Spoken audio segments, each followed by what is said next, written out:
Greetings, everybody, and welcome back to the Jedi Sages podcast channel. We're doing a double whammy today. Double episode breakdown of chapters 2, the Tribes of Tatooine, and chapter 3, the Streets of Mos Espa. So, let's start with chapter 2, because that would be correct of us to do. And that would be the logical way of doing it. That would be logical.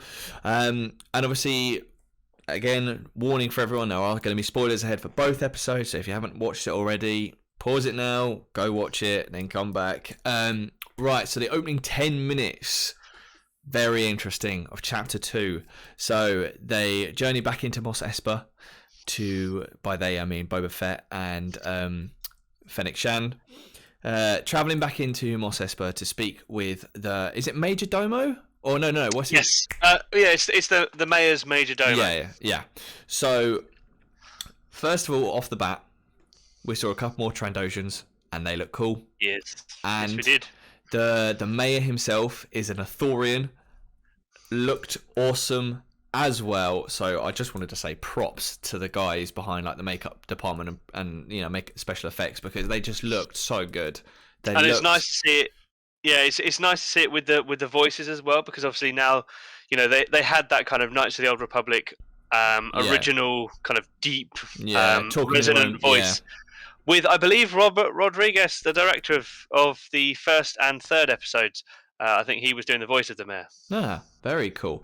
But obviously their species had like a universal translator on their neck, where they're I don't know if they're gills or whatever they are, but very cool character. We got introduced to him, and then go back into the cantina, and we start to hear drums.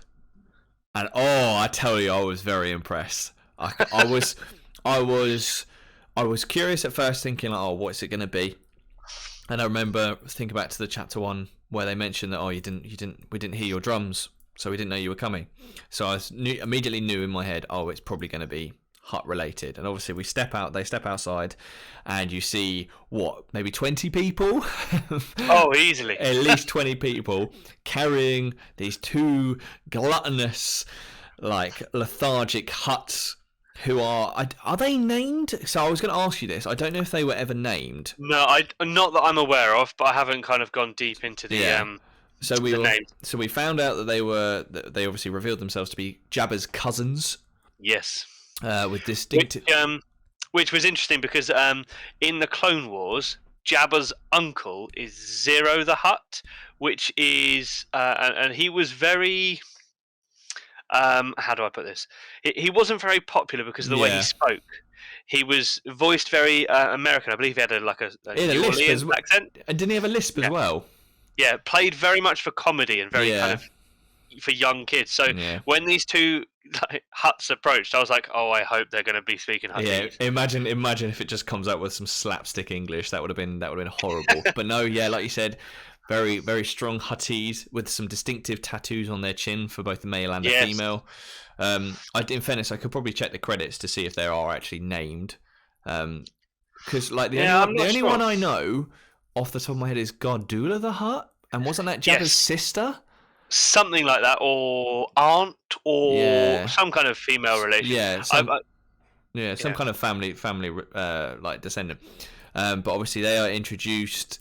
They stake their claim to this area, and it's nice to see that obviously Boba speaking Huttese back. Yes, I thought that was very good. Doesn't need a universal translator from a protocol droid. He's hard enough. He can do it himself. Yeah. And obviously, and it was nice. Sorry, I was going to say it was nice to see him actually standing his ground as well, because especially up until that point, we hadn't seen him be very kind of authoritative. He'd had he'd been ambushed and he'd been attacked. This was him going, actually, do you know what? I'm not taking any of this, and really showing his strength. Yeah, putting his foot down. And obviously, I feel like they were trying to use the Hutts to set up that they would be the main antagonists, or at least hinting towards that. And then we got the massive introduction of someone who was I didn't know who it was at first, and I just thought, that's cool.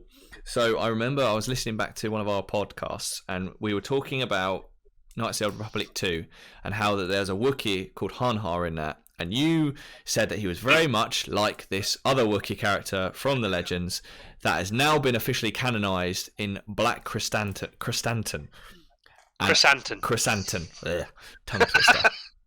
So we are finally introduced to Chrysanthemum, and oh my word, he looked sick. Like, it's fierce. He does look scary with like knuckle dusters, that grizzled dark fur with the grey mixed in. He looked scary. He looked intimidating, and it's good that we've seen now another Wookiee apart from Chewbacca. Yes. We didn't really see many in Solo: A Star Wars Story, and we haven't seen much since. So no, and I think they also, the ones in Solo did look a bit strange. I don't know what it was, but it looked like, some of them looked like, Chewie, but some of them looked almost, I don't know, they just looked a bit strange. Yeah. But this is our second real Wookiee, apart from like Tarful, that we're actually getting to see, and it was good. Like, they've done it again where they got a 7 foot plus tall actor to really get that. You get that height, you get that ferocity, and obviously, I think in the comics, or at least some of the comics and novelizations, Boba and Chrysanthemum have history. Yes, so there's a relationship there already, but obviously they go into it assuming it's done really well, because you don't have to go into this episode knowing anything about Chrysanthemum. Yeah. Just to know that he's there, he's fierce, he's a problem. Yeah. But also, from the comic side of things that actually, now, full disclosure, I haven't read them all. Yeah. But that actually they are, bounty hunters for hire. So yes, they work together on the job that they were hired for. But you never know if they're gonna, doesn't mean they're loyal to each other in any way, shape, or form. And it was interesting that you referred to, when he was talking to the Hutts, he was talking about bringing more gladiators. From like, I think it was like the pits of Dur, or whatever that is in reference to. That's probably in reference to something in Legends that I'm not 100% certain to. But it was, again, very cool seeing a character like that has been brought in. And I've got to say, like, in terms of Wookiees, I don't know. I don't know who I would probably go for a Chrysanthemum over Chewie right now. Like, I know, controversial. But it was definitely a very cool character. Now, obviously, spoilers, because we are going to talk about Chapter 3, and we'll talk about Chapter 3 in a bit. But at the time, I was thinking in my head, I really hope this isn't just going to be a throwaway reference that they'll then use in either another series, or then they'll go, Chrysanthemum's going to get his own TV show or something. You know what I mean? Like, I was thinking in my head, like, no, please don't do it. Like, actually utilise the character. So. Yeah, and actually have it pay off, which I think is what they've done really, really well in both in both Mandalorian seasons. Is actually they've introduced characters who you think, it's going to be a throwaway character, like the lady on Tatooine. I can't remember her name, but Amy Sedaris is the actress with the pit droids. Yes. You think she's a throwaway character in Chapter 5 in Season 1, but actually she comes back and she's useful. So I think Chrysanthemum definitely, as we've seen from Chapter 3, will have something more to do. Yeah. It was also nice to see him and the Hutts and have that real that was a real Star Warsy moment, because I don't know about you, but just to rewind slightly, the scene where they went into the mayor's office and you had that bloke with the moustache and the cap and the hair and the mullet. Yeah. It was like the receptionist almost. Yeah. Do you have an appointment? And then it just, what I think I've been thinking about this for a while, because it really bugged me. Like, it just didn't seem. It was almost to that level of the kind of that Last Jedi humor. It didn't quite fit, almost Marvel humor. And I was, it would be better if that was a droid. Saying, do you have an appointment? Yeah, that would have been. That kind of, actually, it's funny because it's a robot and it's just, it's a droid, it's following its programming. Whereas when it's a human, I think it just played almost too clearly, like out of a sitcom. Yeah. So it was nice to have that Black Chrysanthemum moment with the Hutts, because it was like, here we go. This is more like what I was pulled back into the Star Wars universe, almost, is what it was. Much better tone. I liked some of the subtlety as well, like the Hutts had these like little rodents that were using to like damp off, like to soak up the sweat. I was like, lovely. Disgusting. But what did you think of the CG of the Hutts? Because obviously we've had in episode 1 we had Jabba back in 99, and then obviously we had the remasters in episode 4 or whatever we want to call them. And I don't think we'd really seen a Hutt since that point. Do you know, it was almost the same level of quality as kind of the remasters, I want to say. Yeah. Now, they weren't doing as much. And actually, I don't think, realistically, it would probably be impractical to make the practical Hutts. Yeah. Which I get. Yeah. Jabba was there for a good chunk of that film in Return of the Jedi, so it made sense to actually make him. But I think it's cheaper, because remember, we have to remember this is a TV show. But, it's cheap. And actually, I don't think, considering the budget that they would have had for it. Yeah, agreed. I thought they looked pretty good. Yeah, agreed. Now, obviously, one thing with Chapter 2 I noticed straight away was the runtime was a lot longer. So the first one was about 40 minutes, and this was pushing the 50 to 55 minutes. So I was really excited to see what they were going to deliver. Now, obviously, again, Boba goes back into the Bacta tank. We have another flashback sequence, and this time it's a very elongated one. We get a good 20, 25 minutes of of backstory, and it really delved a lot of stuff like into culture, into how his character developed. So we got more of the Tusken tribes.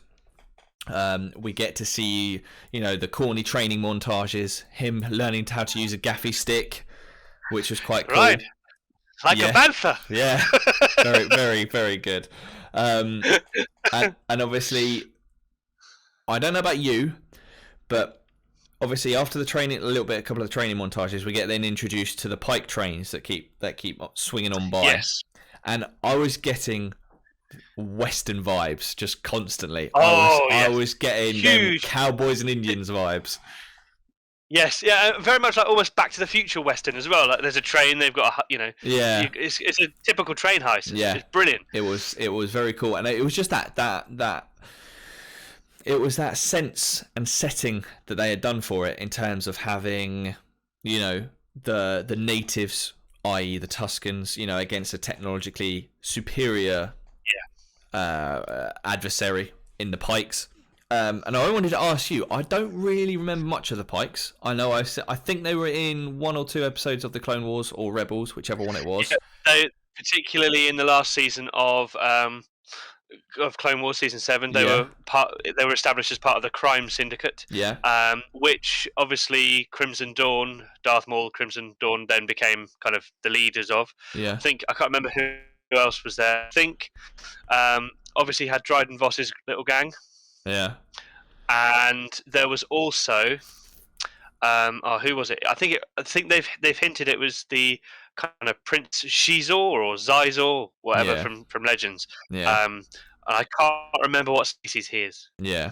But yeah, it's that little gang, and they were in Solo as well. Yes, I thought they were, because they run the spice mines on Kessel. Yeah. So I think they're calling back now, and again, shout out to the makeups team, because they were again prosthetics. That looked realistic, no dodgy CGI or anything like that. Brought you fully into the universe. But obviously, train goes by, they lose a few Tuskens, and it resolves. And Banthas. Don't forget the Banthas. Yeah. Bantha lives matter too, and in fairness, they do when it comes to like desert life. So we have to give them credit. But they obviously suffer some losses, and it shows, Boba's willingness to go forward and defend this tribe and do stuff for this tribe. Yeah. Which, again, credits to the writing team, humanizes us to empathize with the Tuskens.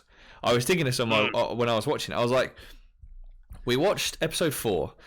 They ransacked, places, and they assaulted Luke. So we already know we already get the impression they're wild. Then in episode 2, obviously, we get the whole Anakin killing them because of what they've done.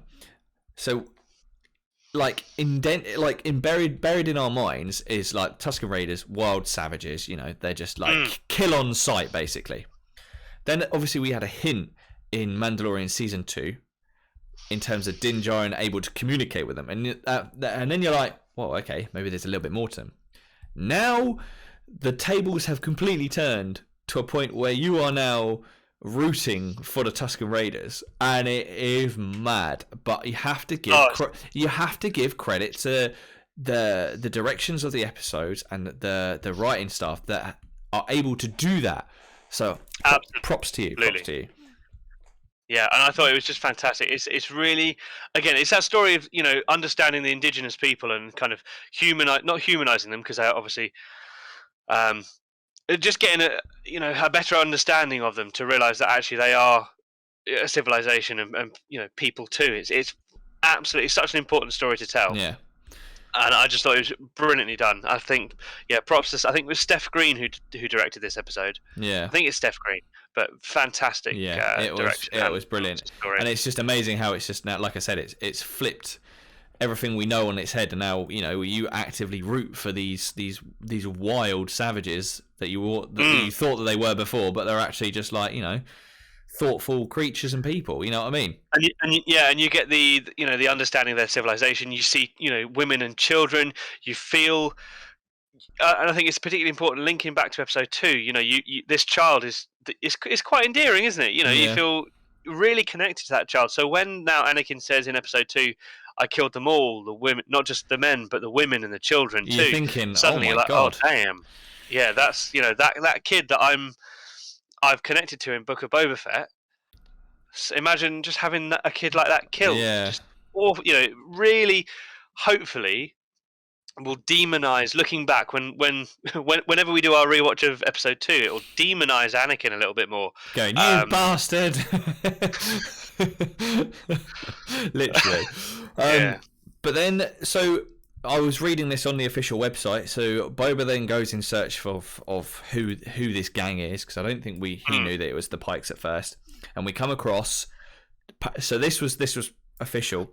He goes to Toshi Station, and I didn't realize that's what it was. No, I didn't either. That's just I don't want to say a throwaway line, but it's just a line in episode 4 going to Toshi Station to pick up some power converters. But you never actually see it, right? Or is that what you see? Yeah, I think there's a deleted scene with is it big? Fixer and Cammy, which are those two people that we saw in Toshi Station, the one with the leather jacket, and the woman. They are characters who were in a deleted scene. Ah. And I think Biggs. I think it was a scene where Biggs was leaving, so we saw Biggs leave. They were at Toshi Station. Luke was there. Fixer and Cammy. I think that's their names. Were there as well. I've only ever seen it once, and I didn't realize that was Toshi Station. But again, very subtle throwbacks, and it was very cool. And we got to see this gang again. I keep saying it, but I'll repeat myself because it's good. We had amazing practical effects because we had the Nikto, full face, looked realistic, it did animations and like law justice in terms of what they look like, and it was well executed. So props to them.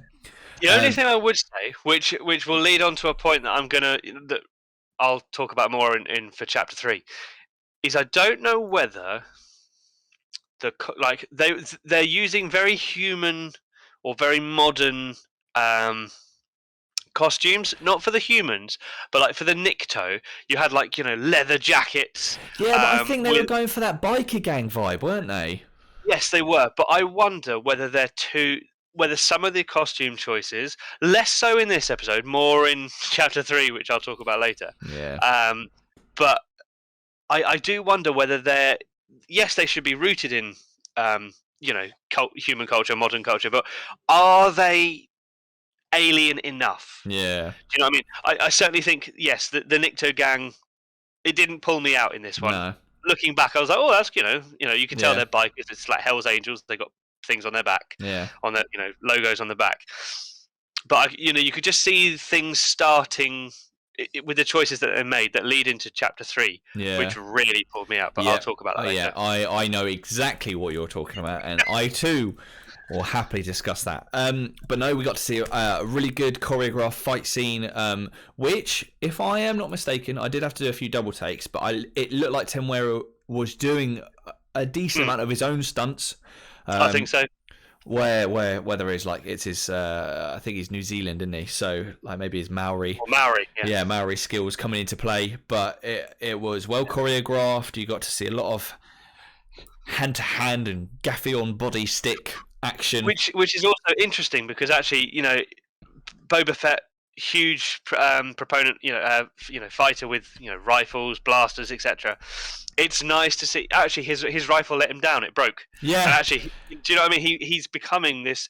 You can see him truly embodying the Tusken Raider. Yeah. Excuse me. His cycler rifle like backfired. Yeah. So and he starts whooping a lot more. Nikto behind when he starts using the gaffy stick, which I think is still his wooden training one, right? Yes. Yeah, which was even funnier, but that was cool. And then I don't know about you, but I got massive Terminator 2 vibes when he steps out and he's like looking at all the different bikes. I just heard Bad to the Bone like just ringing through my ears. And I was just picturing like him looking at all these ones going, which one do I choose? But that was I don't think it was in reference to that, but I was just getting that vibe. You know what I mean? No, but it was a real nice moment again, because in the previous episode we'd only really see Boba Fett have his ass handed to him. Yeah. It was nice to see that moment of strength. Both the strength when he's facing off against Chrysanthemum and the Hutts, but now also when he's facing off against his gang. No fear, just walks in there and starts, beating the crap out of them. Beating the fools. Yeah. And obviously then he pinches those lovely bikes. And going back to your scene, obviously, riding like panthers. Oh, dear. I wasn't sure, when I watched that, I wasn't sure if the tone was getting a little bit... It was almost like too much of a disconnect. You've got like, oh god, they're under attack, serious tone, and then suddenly you had this training homage where they're like jumping and falling, jumping and falling. But I mean, I'll give it to him. Temuera Morrison is really good at playing those comedy moments. Yeah, really, and it was cool, especially when he steps off. And then the first thing these Tuskens are used to in terms of when it comes to technology is just ransacking it for parts. So it's just stop, no, don't do that, because we need them. Stop the train. Exactly. Very cool. Very cool. Like hand gestures, which again is learning that. So did you obviously like in terms of my opinion, like when it came to this train heist scene, I was getting very much Solo vibes. So I think they called upon the positive aspects of that film. I know it got slandered quite a lot, but I mean that opening scene Solo was very cool. With that train heist, and obviously I think they implemented a lot of stuff on there. And again, they probably called upon like classic Western films, absolutely, for like moderate inspiration, sniping out some of the gunner turrets and all that kind of stuff. Then coming alongside, leaping onto the carriages. It was another panther dies. I'm sorry, but another panther dies. I know, but it dies. Not in vain, but rather as like a body shield, so they can snipe over the top of it. But again, we get very, very good action, very, very in depth. Very visceral action. Very visceral. Yes, agreed. It was, it was tense. It didn't pull me out in terms of it didn't look over the top or anything like that. No, I thought the CG was quite good. It looked. There are times when sometimes you feel like, oh yeah, no, that's definitely in the volume. Like if that was filmed in the volume, I couldn't tell. It was good. No, it was. What did you think of the cuts to the train driver, the droid train driver? I didn't mind it. It didn't pull me out. Again, I got the Western vibes of just like them trying to be like, hitting it. Very, it was looking like a steam engine inside, wasn't it? Very, yes. Like, all it needed was like him shoveling like some kind of fuel into like a little furnace. That would have been hilarious. But maybe that would have been a bit too much. But no, the train. No, I thought it was nice. Yeah, the train conductor driver droid. No, it was very. It was very very. I don't even know what the terminology would be, but it was very cool. I didn't mind it. I thought it was very cool. And obviously he gets booted out into the desert and he turns into like a weird crab. That was a bit like, I was like, oh, okay. Third cousin of General Grievous, I think. Probably, some kind of descendant. And obviously they stop the train. There are some losses of life across the way. There are.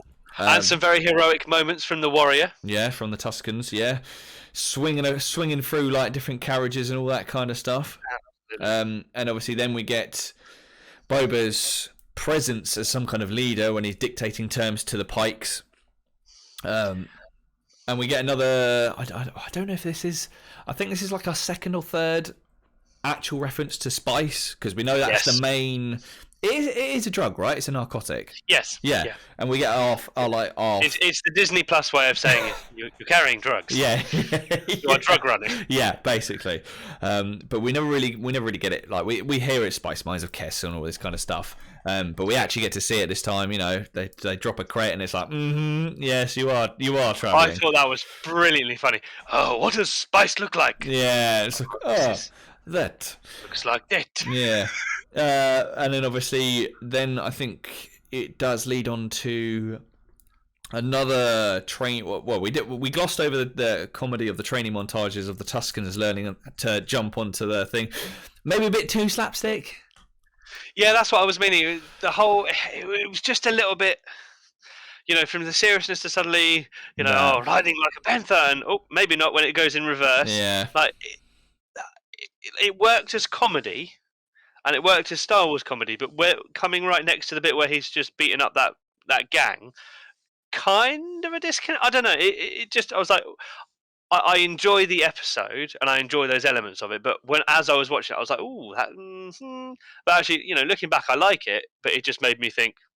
Yeah. No, I get what you're saying. And then I believe it then cuts back to more of the camp, because we get. I don't want to. Yeah, I'm trying to think of a way. I want to say it in like a PG terms, like a high experience. Yes, it's a hallucinogenic reptile. There we go. Yes, which somehow is able to travel up one's nose and into one's brain. Oh. I have to admit, the way Temuera Morrison plays that, it's like, oh, thank you. Yeah. I think I swallowed it. It's a sneaky little bugger. Yeah. just made me. Oh, I just laughed so much. Old man boomer terms. Oh, little bugger. But we get to experience like a very cool. A trip, basically, a cool acid trip, which is him going on what? It's obviously a journey, but we want to say it's like a vision quest. Yeah, vision quest is good. But what was the purpose of it? For him to kind of get over his fear of like something, because obviously you get throwbacks to him being in the Sarlacc pit because he hallucinates this tree's like wrapping him up just like the Sarlacc. Yeah. And I don't know if that's in reference to a near-death experience, if you know what I mean. No, I think it's just the process of him processing things, because actually, it was a nice way they transitioned between, him and his armor and him without the armor. But yeah, in terms of actual messages, yeah, it was a bit vague, which is quite nice. It leaves you puzzling, doesn't it? Because actually, yeah, I couldn't tell you a specific oh yes, this is about his rebirth. As whatever. I think it is about him forming a new identity. Yeah. As symbolized by him having the stick at the end. Yeah. Or the branch. But yeah, and I think because he was able to. I almost wonder whether it's saying goodbye to the armor, the old person, and symbolizing that rebirth of Boba Fett. New Boba Fett. Because obviously that then links, I suppose, towards the end where he gets his new armor, his robes. Yeah, which is very cool because obviously we got that hinted in that Mandalorian episode. We saw him all covered in black, and we saw this very almost spiritual, like robing of him by the other Tuscans, like almost like a form of accepting him into the tribe. Linking back into the chapter title, which is very clever. And obviously it's what we've used to him seeing, so it looked very cool. And then obviously we've got the creation of his gaffy stick, which was brilliant. Very cool, because we'd seen in the Mandalorian season 2 he wielded this gaffy stick and it looked fierce, smashing the helmets of stormtroopers. It looked sharp, it looked deadly, and it was cool to see that being created, and very, very hero's journey kind of style of creating their own weapon after their own has been destroyed. Trial, yeah. And it gives and us. I liked. Sorry, Karen. Well, I was going to say it gives us a little bit of an insight of how the Tuscans form their own weapons, because it looks like they go to like some kind of like forge, don't they? Yeah, and it adds more to their culture, doesn't it? And makes them, it links them to to other indigenous people who, they do spend a lot of. You see, it's a way in of seeing their rituals and you could tell from the way Tamara was acting it. It was very meaningful. Yeah, very real to him almost. Yeah. Yeah. So that was really nice to see.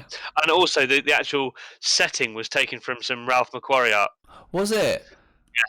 Because were they in the ruins? Were they in the ruins of like a downed ship or something? Or like I couldn't quite tell. Like, it was like the hull of an engine. Yeah. But it was part of some Ralph McQuarrie art, possibly for A New Hope. I don't know, but that kind of half the chassis of an engine or something. I think, sorry, because I was going to say, like, to round off this episode, obviously, I feel like this episode was more focused on the flashback, but then at the start of it was setting up some stuff for future episodes. The flashback sequences were very cool, good action, giving us more of the Tuscan culture, and obviously it ended with it was almost like quite a beautiful scene. It was wholesome. Wholesome, yeah. It was wholesome, yeah. This Tuscan ritual celebratory dance. It was fascinating, very cool. I thought that again, very, like you said, beautiful. It was again another insight into this culture, and it's a celebration of difference and being accepted into another culture. I think it's just such a lovely scene. However, I did leave it going, no. This we're so into this culture, into this group of people. I was like, where is this going to go? Where I think it's going. Which obviously rounds off chapter 2. A solid episode yet again. Like I said, we focus more on the flashbacks, but the flashbacks sequences were strong. They're well thought out, well executed, and then we move on to chapter 3, the streets of Mos Vespa. Mos Vespa. Yeah, I see what you've done there. So again, spoilers ahead, so quickly pause this one, watch chapter 3, then come back. This one opens a little bit slower. It takes about 5-10 minutes for the title card to even appear. We get a basis of how Mos Espa fell into dispute once Jabba died, and then once Bib Fortuna died. We get mentioned of the Aquilish gangs, Trandoshan gangs, so I'm hoping we will see them. In fact, I know we do see them, because in some of the teaser and trailer material, we do see an Aquilish at the table. For those who don't know, they're they're almost like a tarantula. They got these big tusks on their front face with big like eyes. Ponda Baba. Yes, from episode 4, he gets his arm sliced off. Again, like I said, it's setting up this turf war, this gang war for Mos Espa. And then we get this lovely weasel of a human character introduced to us. He seems innocent, but he's talking about gang trouble. And what I will say at this point is the way he acts. He's one of these people. I don't know what it is. I couldn't describe the difference. But compared to the Major Domo, the Major Domo, and that clerk at the receptionist, this character, who I can't remember his name, but I know he's from lots of other things. Yeah, I was going to say. He really did seem like he fitted in Star Wars. Yeah. Do you know, he sounded like a character. So it's not. I can't put my finger on it. It's not specifically accent. It's just, I think it's mannerisms. I think it's the language. You know how Darth Vader always speaks quite. Is quite formal, and quite fantasy-like language. Yeah. And just the syntax. So I think less contractions in this speech to get grammatical. But he really did seem more grounded in Star Wars. Yeah, agreed. Well done to him. Yeah, well done. And obviously, he's talking about these troubles that the city is having, and the fact that he hasn't brought a tribute because obviously he's struggling. It's forcing Boba's hand even more, because he knows that he needs to start acting. He needs to start showing some level of authority. We've already had the Hutts coming in to try and get their claim. And as the droid said at the beginning, like there are already these gangs. There's Trandoshans, Aquilish, and then some other ones. I don't know if he mentioned the Pikes. I don't think he did because the Pikes weren't mentioned. No, it was the the core something or other. Yeah. Koravar. I think it's the Koravar. Might be wrong. Yeah, but I think actually, yeah. I was going to say because I was thinking of something. So then we cut to the streets, and I suppose this is the main topic of dispute.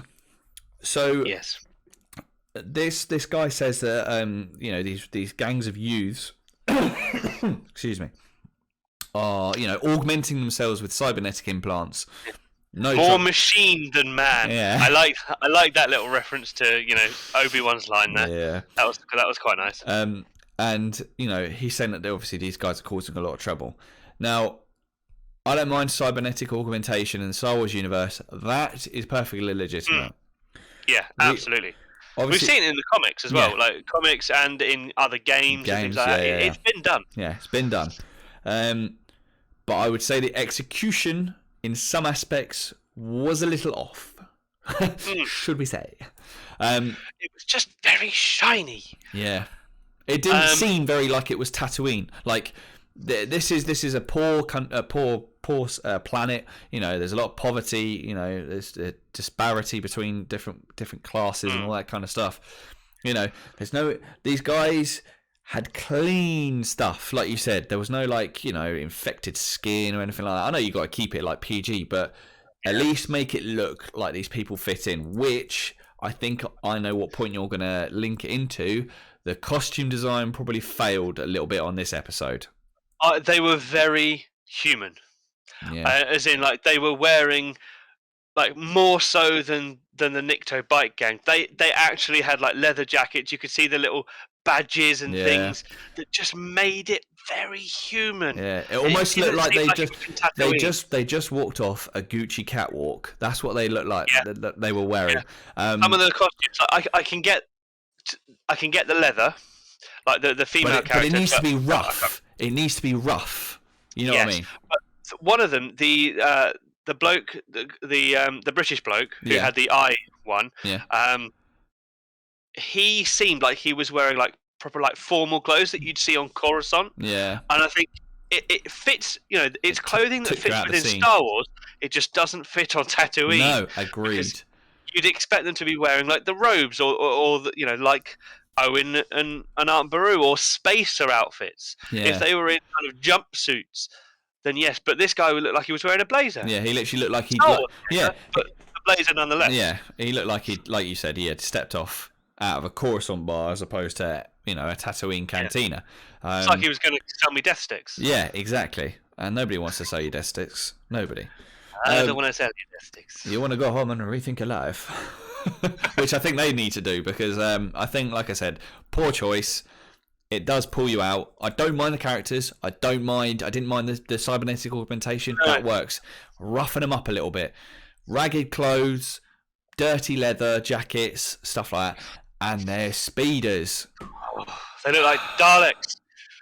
Look like multicolored Daleks. Again, a poor choice. Sound design was perfect. They sounded really good, all of that. But the movement as well. Yeah. It looked lovely when they were moving. You could tell that the actual practical props had wheels that they cleverly digitally removed, so the movements and the way they sounded was good. But all the shiny lights on. Did you see one of them had about 3 dozen wing mirrors, and that's just not necessary. Star Wars speeder bikes have a big chassis, big body, and then a very long, pronged out, double pronged nose bit. They're we like that. Honest, I didn't even mind the shape, the general shape. Yes, they are Vespers. Yeah, but I got your joke. I didn't mind the shape. It was all the stuff on it, the color of it, the shininess of it, the 1001 wing mirrors. Again, that made it look very human. Like it was I was expecting a chopper. Yeah, have a chopper next. I saw a brilliant picture on Twitter. In Back to the Future 2. Yes. Biff's gang. Yes, Biff's gang. Literally, that was someone had just posted just like with a little caption going, Book of Boba Fett Chapter 3. Like I said, it was a shame because they could have worked with that really well. Those speeder bikes could have been beaten up. They could have been smoky and that kind of stuff. rusted. To really keep you in that feel of, this is Tatooine. This is scum and villainy. Which is it's a shame because they did such a good job when you saw Cobb Vanth's speeder in episode 1 of season 2 of Mandalorian, where it looked like it had been made out of Anakin's pod racer engine. Do you know what I mean? They've been able to do that in the past, and I can't imagine it's a different design team. They just, they aim to do something different, and I get that it's, George Lucas. The film he did before Star Wars was American Graffiti, all about cars and things like that. So it is about that kind of hot rod and it could have been paying homage to that.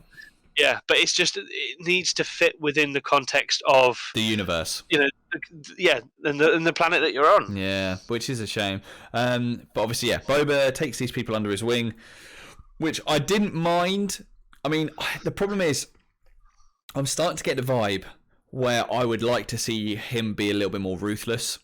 Like I was hoping, as dark as it sounds, as soon as they started backchatting, I wanted him just mow him down. Like, you know what I mean? Like, just not ridiculously, but just shoot one for being insubordinate to show who's boss. I didn't mind. Yeah. I didn't mind that he, pays them and goes, right, okay, work for me. I don't mind that because at the end of the day, I get why he's got to do that because he's got to build up an army. He's got no resources. All he's got is one assassin and 2 Gamorreans. You know what I mean? Yeah. Like, you can't do much with that. So you need to get the people on side, and the people are these these cybernetic gangs. What cool. I quite liked, it was a nice touch. She had the back chat, but then I did like the way he walked imposingly towards her, and she did kind of then start going, oh damn, So that's the kind of thing I want to see more of. Is actually like, I'm not taking this from you, and just kind of a bit more physically imposing in, a bit more threatening. Yeah. I think it would have been a bit much to see him just shoot someone like, how dare you? But I think we need to see a bit more of that ominous threatening. Like when he walked into the mayor's office and said, "You know damn well who I am." Yeah. That was good because it was like you're feeling the power of this character, and people know who he is. Like he is one of the most renowned bounty hunters in the galaxy. You know who Boba Fett is. You know when you see that Mandalorian helmet, you know who he is. So I think there's a little bit of a disconnect between the Boba Fett that we saw in Mandalorian, who's walking up to Koska Reeves and saying, "Oh, sit down, princess," and all. We're not seeing the verbal threat, I suppose, the aggressiveness. Yeah. Yeah. Just in the personality. No, agreed. I do get where you're coming from. This is what I mean. This is why I would like to see a more ruthless side. I don't know if they'll play it towards they'll take the ruthlessness out on like the main antagonists, which looks like it's going to be the Pikes, as we'll talk about later on. But obviously we're already halfway through, with 3 out of 6, so we can't really ask for much. 3 out of 7, I believe it's 7. Oh, is it 7? Oh, okay. So we're pretty much halfway there, but obviously we can't really ask for much because, we haven't got like a ridiculous length to do it in. Yeah. So then it cuts to another flashback sequence. He's going on his travels, on his trusted bantha, which I believe survives. Yes. Hashtag Bantha Lives Matter. We'll get that trending. And he makes his way. Does he go into Mos Eisley or is it into Mos Espa? I can't remember if he says. I think it might be Mos Eisley, but I'm not sure. No, there's a reference to Mos Eisley later, or earlier to the water vendor. Yeah. He's like, or you can go to Mos Eisley and see what it's like there. Yeah. I think it's Mos Espa. Yeah. So we get introduced. He's donned his black robes, and he's speaking to the Pike leader. Again, props looking very realistic, keeping me in the Star Wars universe. They look very cool. This new race that is now going to be like probably more prominent in, I would imagine, a lot of TV shows and a lot of comics. I think we're going to see them more, at least the species at least. And even if we don't, it's the nice. It's making things pay off. You've seen them in the Clone Wars.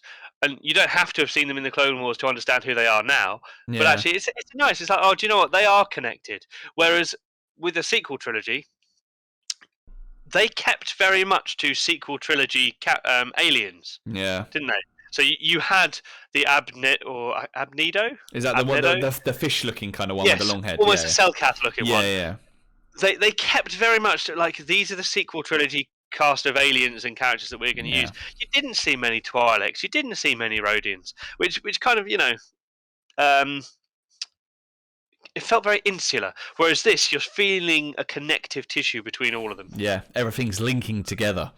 And obviously, this is the tragic part. Again, spoilers. We see he's on his way back, and we see smoke over the horizon. And obviously, you know what this means. You know what is going to be over that hill, that dune, as we ride up. All the Tuskens that we've grown fond of, that we have moderately connected to, that we have learned more about their culture through, have all been slain and are laying rotting in the ground. And it's very heartfelt. It was, and actually you could tell why they spent so long last episode in chapter 2 building up that connection, because to make you feel sad. What was interesting though is I don't think we saw the warrior's body, nor did we see the child's body. We saw the leader's body and we saw various other characters, but I don't think we saw the warrior or the child. So I'm wondering whether, particularly with the warrior, I think with the child, they just didn't want to show a dead child. Yeah. But with the warrior, I wonder whether there's something more to that, whether that she will come back, because I think it's Joanna, someone who there's the stunt woman who plays her. Is that the one who stunt doubled for Rey? No, who was it? Possibly Rey, Wonder Woman, and I think it was Gal Gadot and Captain Marvel. Yeah, I think I do know the woman you want about. But no, it was a very, very sad scene. You got very Return of the Jedi vibes. He's creating a pyre of their bodies, and the cinematography was very good, because you could see the backdrop of the night, the flames roaring, and you could see tears being shed from Boba, and it was very heartfelt. Could you actually see tears? I've only watched it the once. I think there was just one coming down on one of his eyes, but it was. That was nice, because actually he's a tough character who's dealt with loss, but actually it was so nice. You could see, even if there weren't tears, there was emotion there. You could see it. That's kind of. And I think that I would say that links back to the fact that this Tusken tribe, while short-lived, he almost became connected to a family level with him. Yes, it was very much found family, much like how the Mandalorian had his found family with Grogu and those band of like misfits. Yeah, it's the same. Yeah. He had that kind of found family. Yeah. I also think it links back to the fact that actually, we didn't see any shedding of tears when, he was holding Django's head. Or helmet, not head. The head had flown out. Yes. But we in doing that, you do connect with the fact that he's lost that family. Now he's lost this family. He's getting very, very cut off, and that you never know, might lead to more ruthlessness. Might lead to the dark side. And I think. Sorry, I've got a Sarlacc tentacle coming up in front of me now.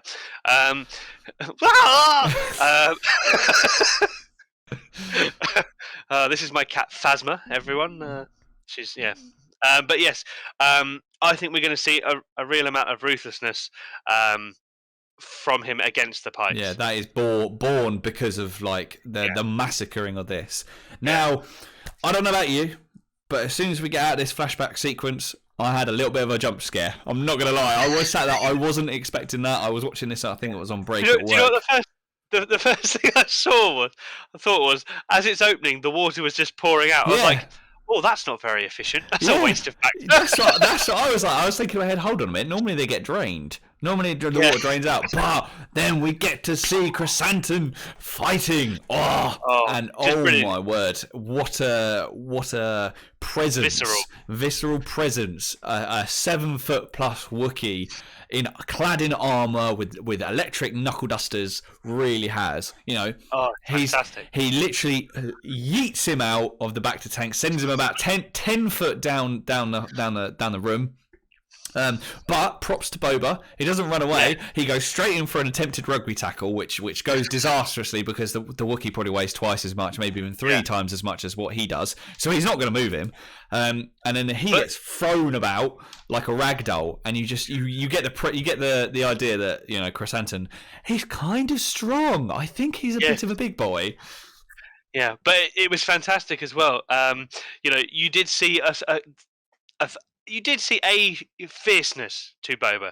He wasn't completely backing down. And it was what I found fascinating was the first thing he went for was his wrist launchers, and that didn't work. But what did work?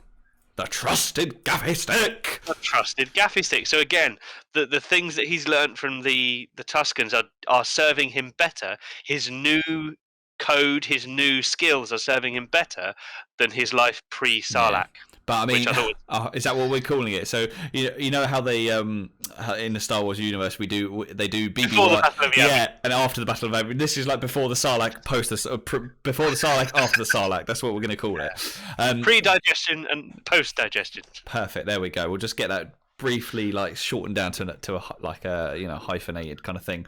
But then he turns the tables.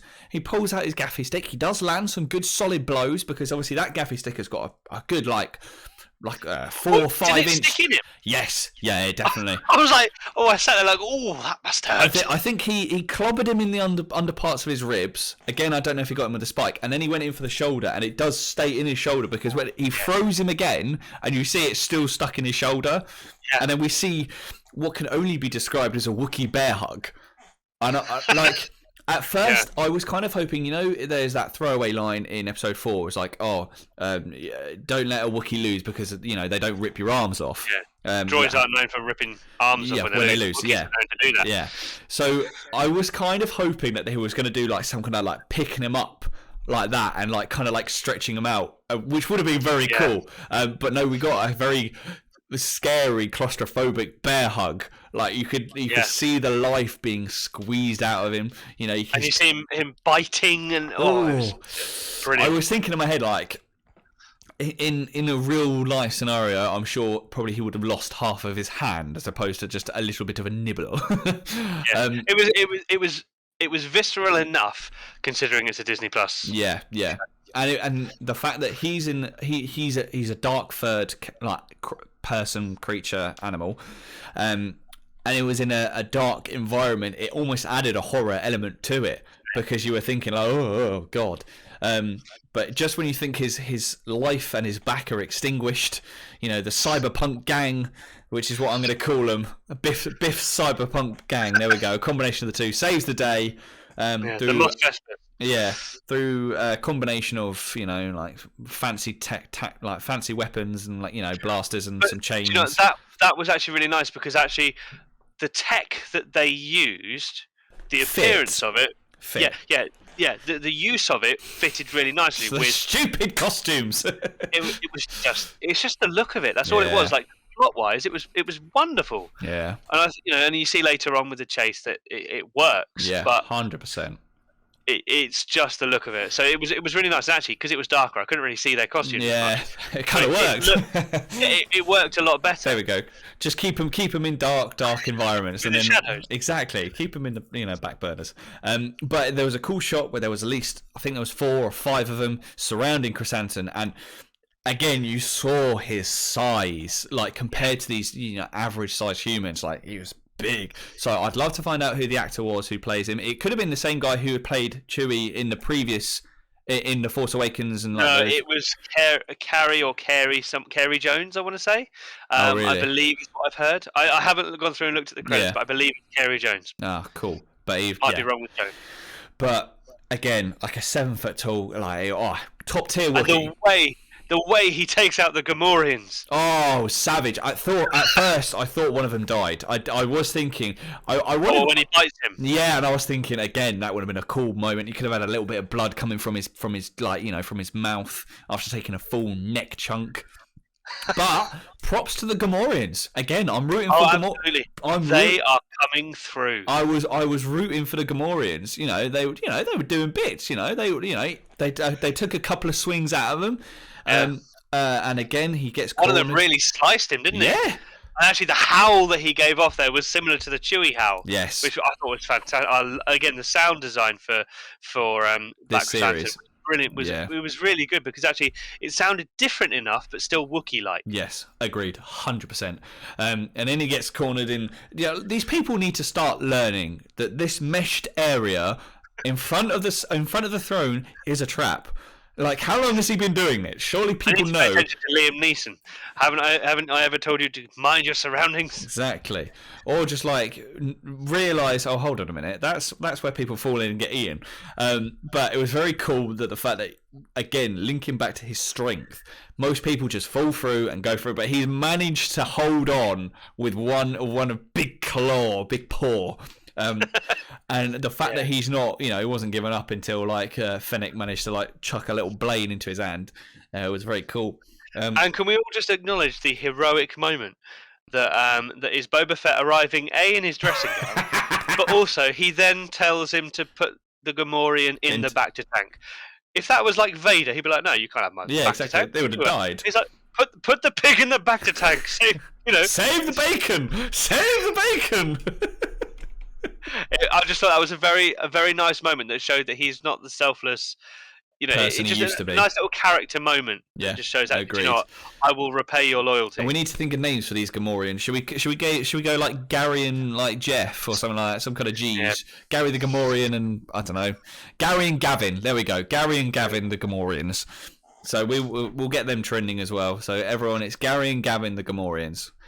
let the people know that's what we're naming them. Gary and Gavin. So Gavin got the neck taken out of him. So Gary takes him back to the bacta tank again. Yeah, very cool. We want them to survive. I was hoping he did survive. I was thinking in my head, oh shit, I bet you he's bitten the dust. I was like, no. But then it cuts to the next morning, and I think this is probably where the exit of the huts will be. I don't think we'll see them again.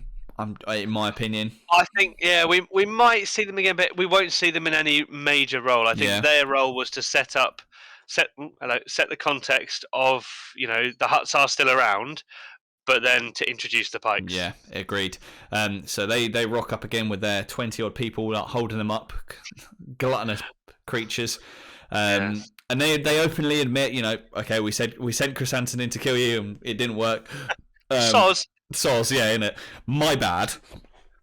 And he's obviously pulled out in chains, and then we get this cool moment of I'm trying to hard to describe it, like possibilities. So obviously we knew that the Rancor pit was empty. Whether Jabba never got round to replace him, well, he probably never did get the chance to, or Bib never got the chance. Died shortly after the Rancor, didn't he? So Bib never got round to filling the pit again with any kind of creature. So we get them offering. Yes, we get a creature offered, a giant Rancor that's like a just above a pup age, I believe he says, or something like that. And yes, we get Danny Trejo in the Star Wars universe, and again, it fit really well. It really did. I didn't get pulled out of it. Exactly. I was like, mate, Danny Trejo should have been in Star Wars all this time. What is he doing? He could have been a perfect bounty hunter or Rancor tamer. What was they doing? They missed a trick. It was a treat. So now we have this Rancor again. Props to the guys, not CGI, a full body Rancor animatronics that looked so good. Callback to Return of the Jedi. Absolutely. Which actually, I think, if I was going to see one. If we're talking about practical effects, would you rather see the huts or would you rather see the Rancor as practical effects? It would be the Rancor every time. So I think budget-wise, they probably made the right choice there. Yeah, agreed. You can animate the huts quite easily. Well, I assume quite easily. But actually, to have a physical Rancor there made that moment so much more meaningful. Yeah. Yeah. And again, through good writing, we get to learn a little bit more about Rancors. They're not just these beasts of war and like gladiatorial fights and death pits. You know, there's a little bit more meaning to them. The fact that he was saying that this one was depressed, you know, you're just thinking, wow. And that whole conversation where he said, I don't know if you picked up on it, but actually, Danny Trejo, the Rancor keeper, was talking about the Rancor going, they are bred for war, but they are peaceful creatures. And actually, you're talking to a clone who was bred for war, but actually peaceful. Yeah, it was. You're not talking about the Rancor anymore. You're talking about Boba. Yeah, and it was brilliant to see. You know, they're fiercely loyal. They but they are deadly when threatened. Yeah. And I thought, actually, do you know what? This is a wonderful way of outlining and recontextualizing Boba Fett. Yeah. Because actually, he's a Rancor. Yeah. And then just the look, I want to ride it. Exactly. When we get told about that, so I instantly knew, right, episode 6 or episode 7, he's going to be riding a Rancor. It's done. If they don't do it, then they're just, you know, they're jokers. Like, we know that that's going to happen. And there was a lovely line where he said, I've ridden creatures 10 times this size. And that, I don't know if you've seen it on Twitter, but that links back to the first animated episode where Boba Fett was introduced, where he rode like this giant kind of Diplodocus-like dinosaur creature. And so it's like, right, that's it, that's canon. There we go. Canonized. But I was getting, I don't know why, just my mind was going wonders. I was getting some deep blue sea vibes that I was going to think in the Rancor was just going to snap at him for some reason. I don't know why. Like, he's going to stroke him, he's just going to chew his arm. you weren't alone with that, because I wasn't sure at first whether Danny Trejo was actually on side or not.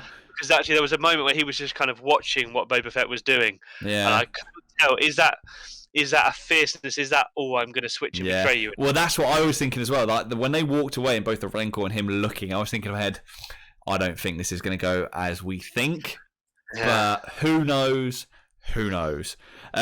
So rounding off, I think it ends with quite a cool finale. I would think we should say they go back to the offices to speak to the mayor, who has fled the scene, but his lovely major domo is still there. At least the office clerk didn't speak this time. Yeah, exactly. You have an appointment now. But it was very very cool. In terms of the intimidation factor of Fennec, just literally showing a blaster, and we're like, yeah, okay, I will see what I can do. But then we get a very cool chase scene. I think I can only speak positive stuff about it. I don't think there was really many negatives. A couple of slapstick moments that still worked. Actually, because I've seen a lot of criticism saying, do you know what? It wasn't a very, for a Robert Rodriguez action scene, because he directed this episode, it didn't feel very fast-paced or thrilling. But actually, people have made a good point online.